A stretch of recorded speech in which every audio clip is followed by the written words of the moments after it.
just say I saw the naked sketch, and they don't do that in America.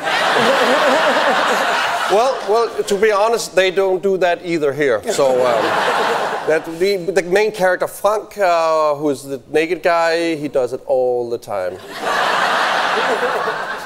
So, well, it was a thrill for me. I've been married 25 years, and you know that's the best sex I've had in a long time.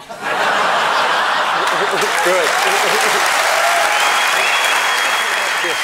I want to talk to you about what is it that you can do that makes you so significant that you are thanked in an Oscar speech by Halle Berry?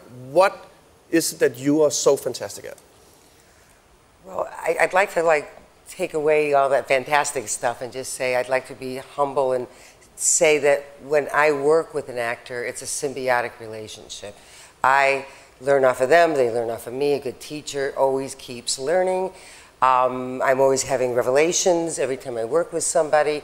And what we do was we take the negative things that are happening in someone's present life, figure out what needs to be fixed in that present person's life, and then we figure out in the script, how do we solve it in the script? So we take the pain and trauma of the actor themselves' lives, the pain and trauma of the character's life, fuse those together, find a solution. So we use the pain to accomplish something great with it, to find something wonderful about it, because most people self-destruct with pain, and they use that as an excuse to be a failure.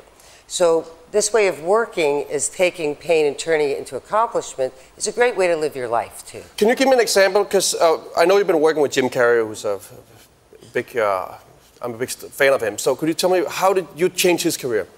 Well, Jim Carrey first came to me, he called me up and he said, this was before he was famous. This was at a time when he had done a couple of shows and that they bombed and they blamed him for it. He couldn't even get an audition. He called me up and said, can you save my career? And I said, I can try. And so he came to the door and he was being Jim Carrey. He was like doing, I was like, hey, it's Jim Carrey. And then I gave him a script and then he decided he would just get really somber with it because he thought good acting was doing nothing. And actually good acting is taking chances, making bold choices. And so I told him, as long as it's real, as long as it's truthful, as long as it's desperate, comedy comes from pain. And the more pain you're in, the more funny you are.